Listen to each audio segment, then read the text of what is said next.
Welcome to Spiritual Cartel's Fire in the Booth. It is with great pleasure to introduce Ali H, who's come to share with us today. Ali, brother, over to you. Hi, everybody. My name is Ali. I'm a grateful alcoholic and cocaine addict. Can you guys hear me okay? Yeah? Okay, good. I apologize in advance for the setting. I'm in the middle of a workday. It's 3 p.m. in Toronto, Canada, where I am. So I've been given this beautiful opportunity by my brother Purdy to come and share about the program. That's given me everything that means anything in my life, you know? I would go to any lengths to do cocaine and drink alcohol, so I got to go to any lengths to talk about this beautiful program. So I'm in the car, so my apologies for that. Purdy and the Spiritual Cartel, thank you so much for your gracious invitation. I appreciate it very much. I was separated from alcohol and cocaine on January the 4th of 2012, and I've been in the middle of the circle and triangle since then, doing the best that I can, you know, not perfect, just doing the best that I can. I've really taken on the motto of, I'm trying to be a little bit better human being today than I was yesterday, and that has served me well. That's a lot better than shooting for perfection.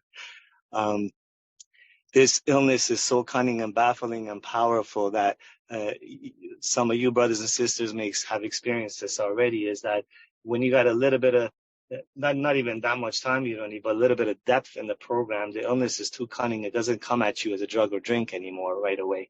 It comes from the back door.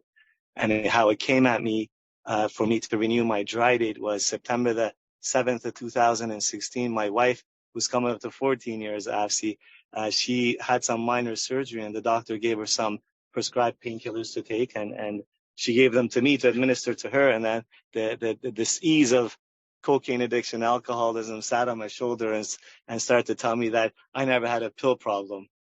Take a couple. So I took a couple.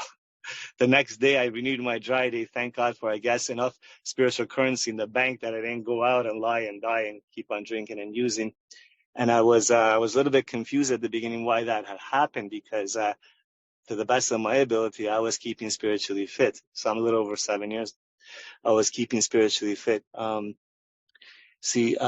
I'm able to look at it with some clear spiritual eyes, the thing is that, man, I'm just like, step one will make you respect. This illness will make you respected, man. It's so deep. Even like when you think you know how deep this step is, how cunning it is, it'll just take you deeper. So unfortunately, it's happened to me. I see it happen to some brothers and sisters. There's a way beyond our own even knowing that we start to work the steps on the surface.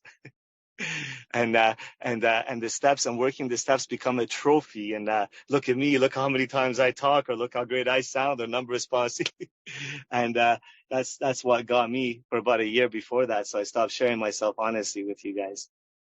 I stopped sharing with you that I'm sponsoring people and trying to pray and meditate. And once in a while, I'm in the fetal position at home, wishing I wasn't here. I was ashamed of that. I felt like a fraud, but I didn't share it with you because I was ashamed of what you think about me. I was more worried about the image that I had built than the actual truth in the soul, you know, the soul food that I need. And I'm not talking about necessarily airing dirty laundry at every meeting. That's not what I'm saying. But like, at least with my sponsor and my sponsee brothers, you know, I wouldn't share that stuff. And this illness, cunning, baffling, powerful, waited. And it's I'm as sick as my secret. So take those pills, and thank God I renewed my dry day. Let me tell you what happened though. I think why someone goes out or doesn't go out, or what the events of life, how they transpire, I've come to this conclusion. They're beyond my spiritual pay grade. And really none of my business. I'll tell you what has happened since that day. I've become a more humble person. I've had the privilege of building and cultivating a deeper relationship with this loving power as a result of letting go of the external, ever so slowly, but it has definitely happened. I landed here broken every day in every way you could imagine. I was suicidal when I got here. That's all I did was try to drink and chew and kill myself. I didn't have a job. I was unemployable. No one wanted to be with me. I was ugly on the outside and inside, you know. I look good today, and my wife tells me so. That's the only thing that matters, by the way. I landed here broken, and I couldn't put 2 days together sober at the end of my using and drinking. you know. I could tell you what happened, like third dimension stuff, who 12-step me and all that kind of stuff. But the only thing that really suffices as what happened is that what at first seemed like many flimsy reeds turned out to be the loving and powerful hand of this God, and just grabbed me and caressed me, brought me to the rooms of Alcoholics Anonymous and Cocaine Anonymous. By the way, so when I landed here, I was in AA and CA. I just gravitated more towards AA. So now I'm thinking, am I even honest by sharing at a CA meeting? Because I'm not involved in CA that much, but that's something for me to contemplate and pray on moving forward. But it's the same big book, okay? For those new friends. So these rooms, beautiful rooms of Cocaine Anonymous, and I met some old timers, some long timers, some people that came before me. And what you told me is that, Ali, if you situate yourself in the middle of the circle and triangle to the best of your ability, you will tap into a power that is going to revolutionize your way of being and thinking. That's what's happened for me. I've tapped into a power, man, beyond my conception, that has literally breathed life into me. The most beautiful relationship, the most important relationship is this relationship with this loving God that I have today. Not comparing to anyone else, me, private, personal, inside of me, man. Inside of me. The loving power. I'm sober because of a loving God, and I do not apologize for my relationship with God anymore, to anybody. And I don't need to go announcing it from the rooftops when it's not warranted either, you know what I mean? And I don't need to prove to you that there is one either, you know? Because you have introduced me to a program of action. As a result of these actions, I have gathered ample evidence in my life of the existence of this loving power, of this inner resource, of this present moment. And I cannot deny anymore, man. I have way too much evidence on my own. A God that I didn't want to believe in, born in a country that when the religious government took over, they started to kill in the name of God and hang people in the name of God. That's partially the idea of God, partially, that I brought for you guys to deal with. And you guys didn't shoot. You guys taught me that we don't shoot the wounded here. You guys taught me that the most important thing that a newcomer can experience is a warm cup of coffee and a handshake and a kind smile. A lot more important than unpacking of a poor step at the beginning, you know? You guys show me what love does. So you wouldn't argue with me when I was arguing about your God and your steps, about the existence of one, is there one, there isn't one. He would let me say whatever I needed to say, and I just asked me to come on and have a seat and get me a cup of coffee and put it in my shaking hands. He would buy me groceries when I didn't have it. He would take me to meetings and meetings and detoxes and meetings. You showed me what these 12 steps are. They look like to walk them. This book, this beautiful book, it's just a book. It's not a map. It's a treasure map. It's not a treasure. It is the map of the treasure. If I study and get fixated and get so rigid in the words of what it says, man, the spirit loses all its power. I've experienced that too. Born in a country, born in a family that lived at extremes. One extreme was violence and my dad's opium addiction and hitting and bleeding and just terror, just fear, man, when I was a kid from my dad. Didn't know who's going to show up, which dad's going to show up. And the other extreme was happiness and joy and big extended family, you know, a lot of love, a lot of encouragement. I had a good childhood too, if I'm honest about it. I was just always afraid. I don't know what kind of day is going to come present itself as a kid. In 86, we left Iran because there was bombing. Iran and Iraq were fighting at that time. We locked up the house. My dad locked up the house, picked us up, and within 4 months of deciding, we landed in Canada, this beautiful country. And you would think that someone like me that left pretty much a war zone and left the chaos over there to come to a better life would be happy and jumping for joy, but that's not what happened with me, because my father's addiction and the terror followed us here. And maybe more important than that, to me, is that my brain followed me here. My 10-year-old diseased gangrene of the soul being followed me here. And this illness of the mind and the soul continued to, at the age of 10, continue to cherry pick evidence in my life why I'm not enough. The kids on the streets make fun of you. You're not enough. You were molested as a kid. You're not enough. They beat you up here, you're not enough. Your dad beats you up, you're not enough. You're not enough. You're not enough. You're not enough. I used to believe that too. I used to believe those reasons as to why I am later on when I became a cocaine addict, when I became an alcoholic. I used to always blame those things, but I do not anymore. That's just not my truth anymore. you know, if it's yours, I'm not trying to rock the boat for you. I'm just saying that sometimes the truth is the truth until it becomes a different truth, and it's all valid. See, because I suffer from an illness so cunning and baffling and constantly wants to point to the outside why I am the way I am inside. Constantly. It doesn't want me to look at me. It has to blame you and blame the outside. That's why it isolates me in this morass of, Bill Wilson talks about loneliness and despair, bitter morass of self-pity. It like sets me up for the ambush of the drink. Cunning, baffling, man. It's something, this illness, man. It'll make you respect it, let me tell you. Wow. And then when I woke up in the program a little bit down the road and I got to sort of spiritually take a look at my own younger sister, she was 5 years younger than me. She went through all the trauma in life that I did, pretty much, I hope not everything, but pretty much. Not a cocaine addict, not an alcoholic. You know what she's done? She's experimented with every drug under the sun, and she ended up having an alcohol problem and a cocaine problem. You know what she did? After it became a problem, she put it down, walked away. Just like that. Just like that. Obviously, she had to get some solutions for like she saw a psychiatrist, a therapist for years, and ashrams and motivational speakers. Beautiful human being she is, right? But the point is, see, the truth that I woke up to is that what happens to me as a kid and external is not the reason for me being an alcoholic.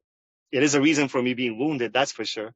That's for sure. What makes me an alcoholic, what makes me a cocaine addict is that these two drugs for me, filled that God's high soul to such a degree.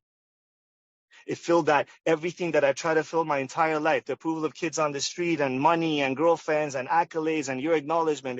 Which every time I would get, it wouldn't suffice. After a short period of time, I'm still chasing the next thing. But with alcohol and cocaine, it filled that to such a degree that I chased it to the gates of insanity and death for about 5 years after it stopped working for me. That's what makes me an alcoholic. That's what makes me a cocaine addict. Because for 5 years after it stopped working for me, I kept on ingesting as much as I could into oblivion. My mind is still racing and I still want to kill myself from the first hit, from the first drink. I used to treat that. What happened? The reason I'm not an opiate addict, even though I could have a problem with one, even though I know I cannot use any mood-altering substances, is because when it got really bad, I put it aside. No matter what I did, I couldn't leave alcohol and cocaine alone, man. I started drinking at the age of 16 and using cocaine a couple of years later. My world was huge with potential. Everyone used to always say Ali has potential, At the end of it became this small, really small, in a grungy motel room in Southeast Toronto with bottles of vodka and needles in my arms and all the ugliness that follows that kind of lifestyle, wanting to die every minute of the day. I'm an alcoholic and a cocaine addict, not a marijuana addict, not an opiate addict. I got to know what my truth is in the first step. That is so huge and important. What is my truth? What am I powerless over? Right? So the reason I'm a cocaine addict and alcoholic is because when I ingest either of those two, all bets are off. I go until some kind of death or destruction happens in my life. Until the bank account's done in the red, until her heart's broken, until my mom can't stop crying, until I'm in the hospital, until I'm in the psych ward, until I'm in the streets. But if that was enough, if that was the only thing that made me an addict, then I'm not the sharpest pencil in the box, I'll admit, but I'm not that stupid. I think I'm a little bit above average intelligence, right?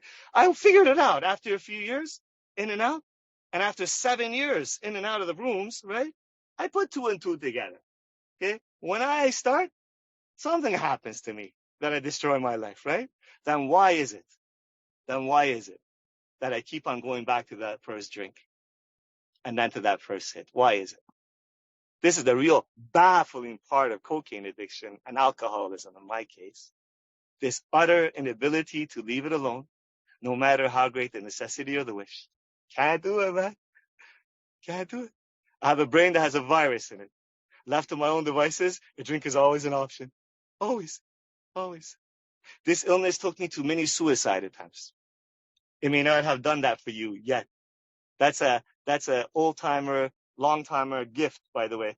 They used to tell me, when I was in and out of the rooms, I used to just be judgmental of everybody, that I thought I haven't done what they've done, right? And they used to tell me, you just keep going and keep that. If you don't open up your mind and your heart a little bit, it's a yet for you. You're eligible too. Yet. See, because when I landed in CA, the drink and the powder kicked my butt. The drink and the powder. So I used to just look down on people that were smoking it or injecting it, right? And this illness, you know what it did? What it does is that every line I draw in the sand that I will never do this. If I ever do this, I'm going to stop. It just has grabbed me and dragged me around by my hair. I ended up smoking it. I ended up smashing it. I ended up stealing for it. I ended up cunning, baffling, powerless, man. Many suicide attempts. After every single suicide attempt, after every single emergency room visit, after every single psych room stay, after every single charcoal drink they make you drink in those emergency rooms where you're trying to kill yourself, I'm crying to my mom, my poor mom. I'll never do this to you again, Ma, I promise. Come on, baby. Just don't drink anymore. Don't do that anymore. Okay, Ma, I promise you. Meaning it with every fiber of my being. 2 or 3 days later, this brain with a virus in it, hey, that was just a phase. That suicide attempt? Nah. You just need love in your life. You need love. You need that girlfriend in your life. Cunning. And then a drink would fix that. It would say, cunning, baffling, and powerful. Cunning, baffling, and powerful. Meanwhile, I'm just like, I'm restless, irritable, discontented, and the world, this world and all its people seem very heavy for me to deal with. I don't know how to live life. Breathing is heavy. I was 12-stepped in 2006. I fell in love with you guys right away, with the kindness, with the excitement in the rooms, with the fact that I found people that drank like me and used cocaine like me. That's important for me to stay. I do need to relate on that surface level. I really do, for me to stay. Or else I ain't staying too much, or else, because this illness is so cunning and baffling, it'll tell me, man, you're an alcoholic. You never did heroin like these guys. They don't know what you're going through. I would leave. That's why there's so many 12-step programs out there. That's why within Cocaine Anonymous, and I have a lot of respect and I have a lot of friends that I admire their walks within Cocaine Anonymous, what these friends have told me, what I have experienced, that within the beautiful tradition of all mood-altering substances, the people that are most effective are the people that are able to help each other, that have the same surface problem. When cocaine addicts help cocaine addicts, effectiveness goes up. When opiate addict has help the opiate addict, effectiveness goes up. It's a beautiful thing. It's a beautiful thing. Found the people that drank like me, that used cocaine like me in CA. And I was sober I was so happy coming to a lot of meetings. I was so happy just visiting you guys. Coming to a lot of meetings and setting up chairs and shaking hands and everything that is that we do. Fellowship before and after, and about 6 to 8 months of sobriety and really pink cloud, they call it over here, like really joy and happiness. I hadn't done any work. This illness woke up in my heart, in my soul, and it said, hey, you're a loser. Look at you at this age hanging around with these people. You have nothing. You're worth nothing. You're worthless. A drink would fix that. And soon after the drink, I'm calling a dealer, right? They went together for me. Then I was in and out for 7 years in the program, dying in those 7 years. Angry at you, depressed at me. Like, why is it? I don't understand. I'm going to a lot of meetings. I'm shaking hands. What's going on? I was confused, but today I'm not. Because I know that I wanted something. Oh, somebody called. Sorry, somebody called, so I think. Because I wanted something for nothing. Like I wanted to use the same cutting corners, maneuvering, thinking that I used to, you know what I mean? That I used to when I was out there in the rooms. Because I wanted to come to a 12-step program and not work the 12 steps. It's like I wanted to go to a restaurant to eat, but not really partake in eating the meal. Just talk to people that are eating very delicious meals and just like, how did you make that? How does that taste? Fantastic. Well, I'm inspired by your story. Go home. That's what I did in CA and AA. Imagine going to a restaurant and thinking I'm going to eat the menu. I'm just going to read the menu and get full. That's what I did. Read the menu, read the but those 7 years and it now served the purpose though. They really did, because I'm just joking around. I know a lot of people do that. I did the best I could, but they served the purpose because they humbled me. They beat out of me any idea that I had that I could do this for myself. You know, my last outing wasn't as bad as the 50 before then. I was renting a room in a men's recovery home. I went out for one night. I drank. I did some blow. And I snuck back in to that recovery homeroom. I passed out and I came to. Wasn't bad at all compared to the many before that. Came to, and I just wanted to crawl out of my own skin. I wanted to kill myself. I just didn't know what to do anymore. My knees got bent. Such a beautiful spiritual experience. I've had many, but that's just one of the ones that always stands out. The reason it stands out and so profound for me is that before the experience, I was in pain. After the spiritual experience, I was in pain. So I'm not jumping for joy telling you about it because, yay, I got what I wanted, so God is good. No, I was in pain before and after, yet it was one of the most profound spiritual experiences that I have had to date. Because I wanted to kill myself and I wanted to drink. My knees got bent, my mouth opened up, and a prayer came out of me. The prayer came out of me. I didn't pray. God, whoever you are, whatever you are, to be honest, I don't even know if you are. But if you are, can you just please help me not be like this anymore? Because I'm tired. Help me. I'm tired. Help me. What a beautiful prayer. I'm tired. Help me. After that prayer, I'm still in a lot of pain, eh? Nothing left. My mind's racing, my skin's hurting, my joints are throbbing. But you know what was taken away immediately? Haven't had a drink since then. Haven't attempted suicide. It was just taken away. That's called a spiritual experience. A shift in thinking, outlook in life. It was as if this beautiful power shined this light, shined the path, and I start to, and just caress me and just nudge me back into the rooms. Put a new teacher in my path. This teacher opened the big book of Alcoholics Anonymous with me. We start to go through a line by line, follow the black on the white. If it said to do something, if it said to identify, I would identify if I could. If it said to, if the book said to take an action, we would move forward until that action was taken. For the sake of time, I'll just wrap it up in a bow for you. As a result of these steps, I became free. And I continue to become free. I felt like my entire life, I lived in this pitch black, dark world. I didn't even know where I was going, where I was coming from. I kept on falling down and drinking at you and pissed off and angry and confused and scared. As a result of these steps, something went inside my heart at the same time went in the corner of the room and flicked on the lights. Whoa. Look at the colors, man. Where was I? And the last few years,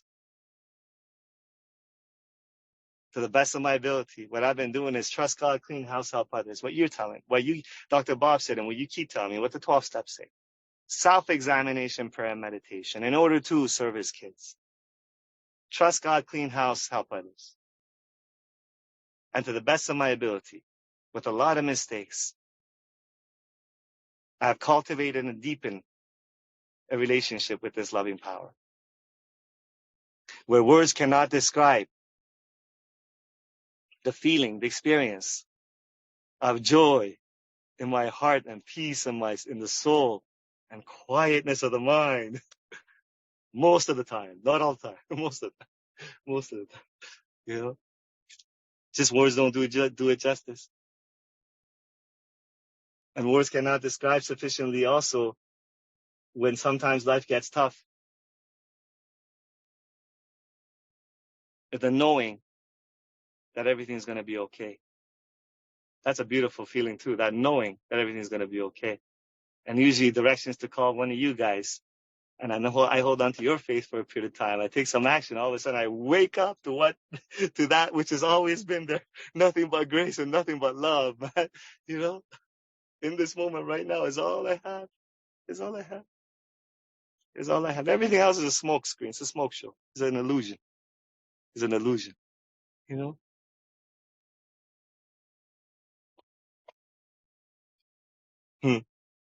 I live a beautiful life today. I live a beautiful. I'm way overpaid, man. You hear this in the room? It's way overpaid. Way overpaid. Happy most of the time. Not all the time, most of the time. At peace most of the time, you know? Uh, I never had long-term relationships because I just didn't know what to do in relationships. I held emotional hostages, you know, right? And I always felt like I was an ugly person. Afsi and I are coming up to 11 years of marriage. This May 16, we're going to Mexico. That's when we got married. We did a ceremony in Mexico. We're going to Mexico for a vacation this May. Soldier of God she is. A loving person she is. Man, she inspires me the way she walks this program, the way she lives this life. About 14 or 15 years ago was my last suicide attempt. And I just was so confused in life that I didn't know what to do with the life that was given to me. You know what I mean? I wanted to throw it away. About close to 10 years ago, God's like, here you go, you selfish prick. Take care of one of my other kids. He gave us a baby boy. Get out of yourself. And Darius is the best thing in my life, man. And I'm such a good dad. I play with him. I tell him that I love you, baby. You're smart and you're handsome. I train in martial arts. We go jogging together, and I help him with his school. You know what I mean? I'm such a good dad. I really am. See, but here's the thing: not because of me. I'm a good dad because of you. I'm a good dad because of the love that you pour into me, that I get to pour into my son. I'm a good dad because of the love that you poured into me, because of the new world that you showed me, in which my dad, I was no longer a victim of my own dad, in which I saw him for what he was, a poor soul, a poor broken soul without a solution, that did the best he could. He was beaten as a kid. He was tortured as a human being. I saw that for years. I was walking by a homeless man, just an analogy, right? Imagine for my dad. This is what I did with my dad. I was walking by a homeless man in downtown Toronto, demanding that he give me $100, 100 euros in your case, right? He didn't have it to give to me. He gave me a couple of coins and, broken down and yelling and screaming, right? For 35 years, I did that. Imagine if I do that how insane would that be? I did that with my dad. The things that I wanted, demanded him to give to me. Maybe I deserved, any kid would deserve, right? Should have. He didn't give to me because, not that he didn't want to, he didn't have to give to me. It wasn't given to him to give to me. See, because of the love you poured into me, I got to make amends to my dad, and we fell in love. And I'm a son today for a man who was unlovable for years. I breathed love into that man's life. That's why I'm a good dad. Because I'm at peace with my source. That's why I'm a good dad. Today I get to help my mom take care of him in mid stages of Alzheimer's. That's why I'm a good dad. Forgiveness doesn't change or condone the past.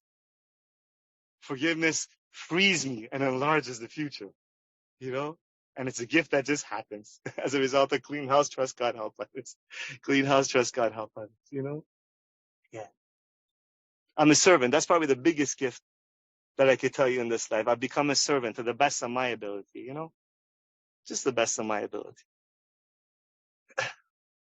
And if this, sometimes I like to, it comes this way out of me.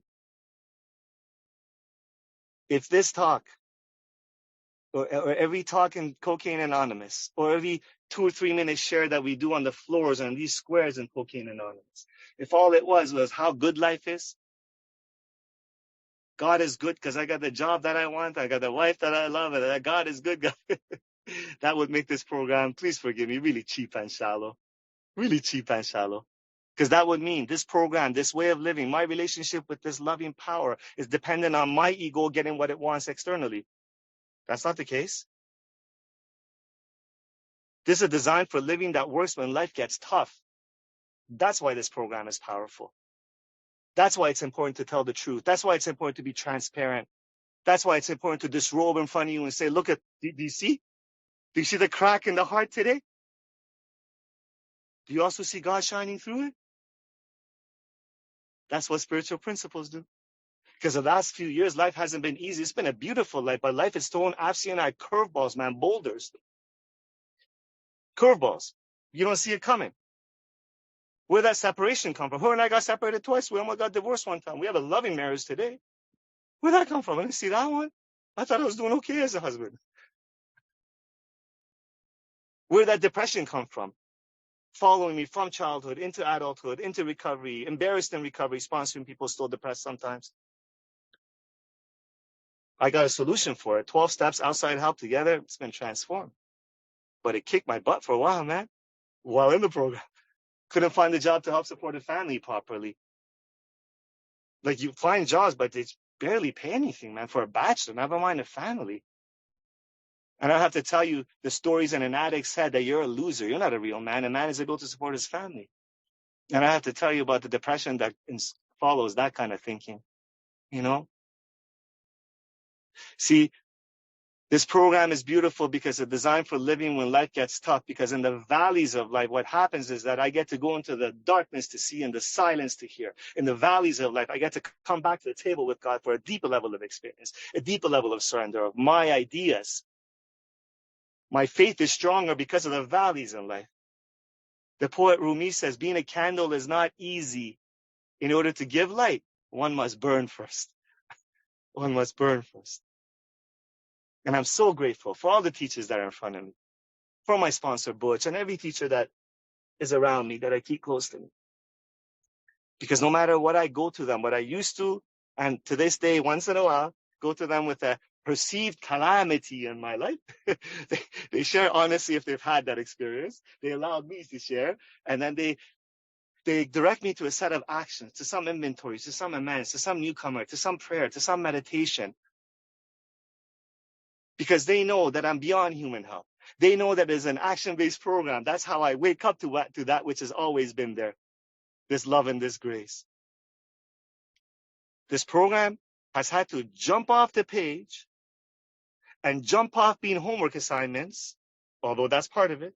It had to jump off that and start to become a way of life for me, like breathing, like eating. Because I don't suffer from a drinking problem. I don't suffer from a cocaine problem. I suffer from alcoholism, cocaine addiction. It's a different beast, man. It is a soul sickness. It is a spiritual malady in which on my own power, I just want to crawl out of my own skin. I'm so worried about what you think about me on my own power. On my own power, there's always something to prove to somebody, you know what I mean? Or some destination to get to, something to achieve.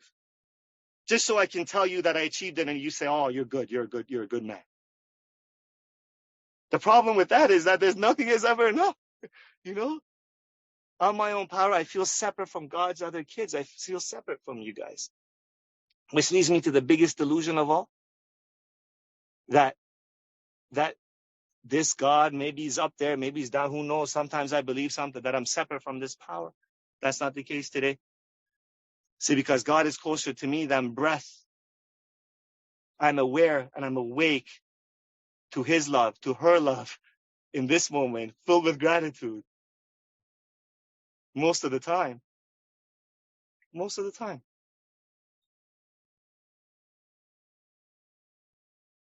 If you're new, if you're newly back, thank you for being here. Some will say you're the most important person in the room. I disagree with that. The traditions tell me that every single member is very important because there could be a long timer dying in the rooms. I disagree with that. We are all very important. But I'm so grateful that you're here. What I want to suggest to you is this, very humbly, okay? Only if you're sick and tired of being you. Only if you're sick and tired of being sick and tired and being sick and tired of being sick and tired of this life experience that you're having. Set aside everything that you think you know. Get a sponsor, join a home group, and dive in these steps with us. Come and join us on this broad highway. Come and join us and be a light seeker. Because after some time of seeking the light, you're going to start to realize that you are the light. The light's coming right out of you. God bless you. Thank you very much for allowing me to share. Thank you, Pretty. Thank you, brother. That's it for me, man.